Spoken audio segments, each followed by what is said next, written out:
Jake Palmer at Remax. I'm going to show you the basement apartment.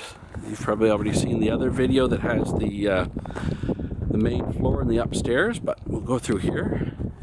Really cozy one bedroom apartment, nicely finished and lots of space. So you can see laminate floors. Get my boots off. Little storage closet here. Open living room, kitchen area. Fridge over in the corner there. Room for a couch. Bedroom over to the side here. So really nice big bedroom, lots of room for furniture as you can see. Closet over in the corner there.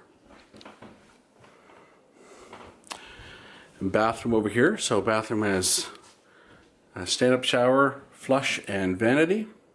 And that's the video tour for the basement apartment at 129 Todd Street. Any questions, feel free to give me a call.